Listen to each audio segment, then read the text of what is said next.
Hello everyone, स्वागत है आपका स्टडी रेस क्लासेस के करंट अफेयर सेक्शन में, जहां पर हम आपके लिए लेकर आते हैं day to day current update. इस वीडियो में 13th एंड 14th में की सारी इम्पोर्टेंट अपडेट अवेलेबल है।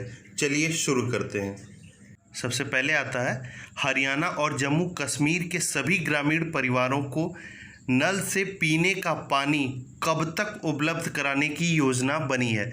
इसका सही आंसर है बी, दिसंबर 2022।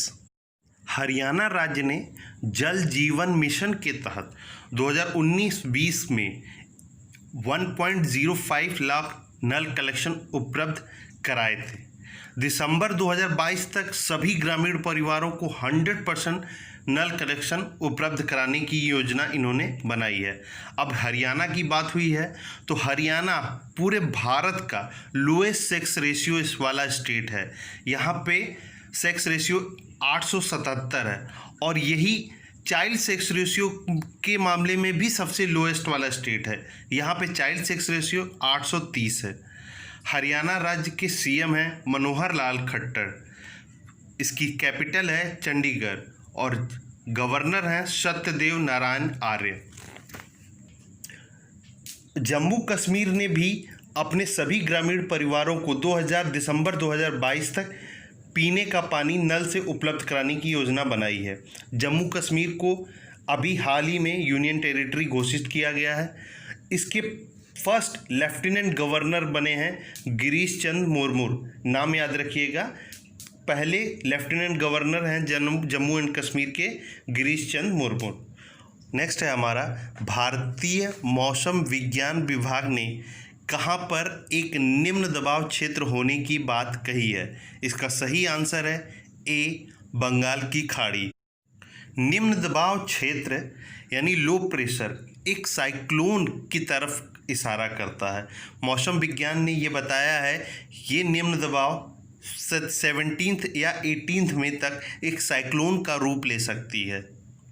कभी कभी एग्ज़ाम में ये पूछ लिया जाता है कि साइक्लोन को और किस नाम से जाना जाता है, तो ये लो प्रेशर या निम्न दबाव ये भी इसका एक आंसर बन सकता है।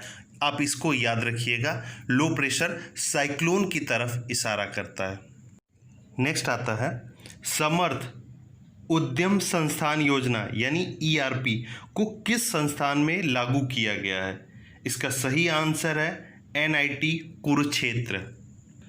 समर्थ जो है एक ई-गवर्नेंस प्लेटफॉर्म है जिसे HRD मिनिस्ट्री के सूचना और संचार प्रौद्योगिकी योजना के में राष्ट्रीय शिक्षा मिशन के तहत विकसित किया गया है। इसका उद्देश्य संस्थान की प्रक्रियाओं को स्वचालित करना है।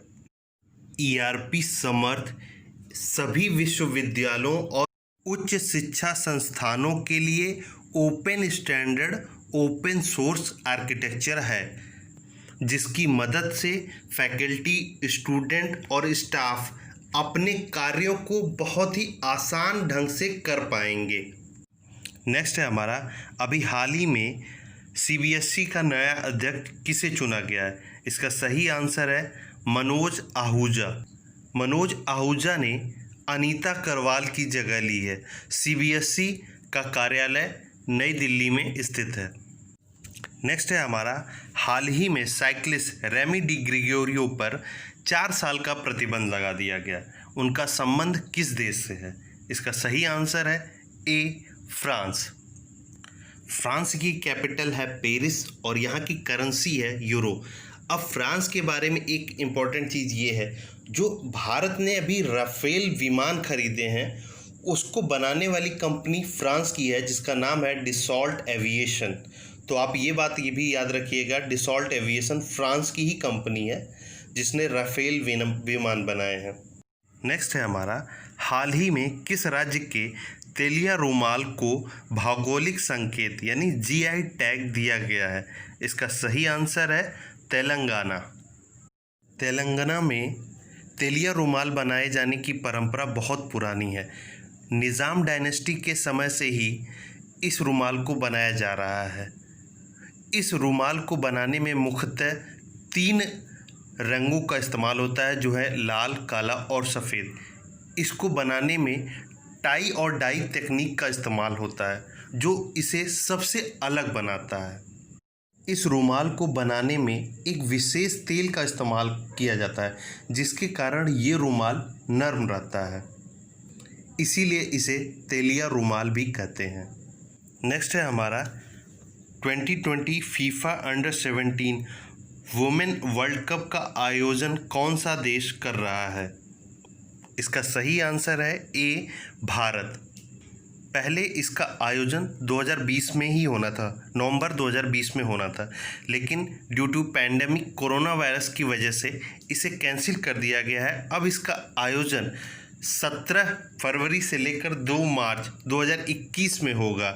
ये भारत में 5 जगहों पर खेला जाएगा, जिसमें है भुवनेश्वर, कोलकाता, गुवाहाटी, अहमदाबाद और नवी मुंबई।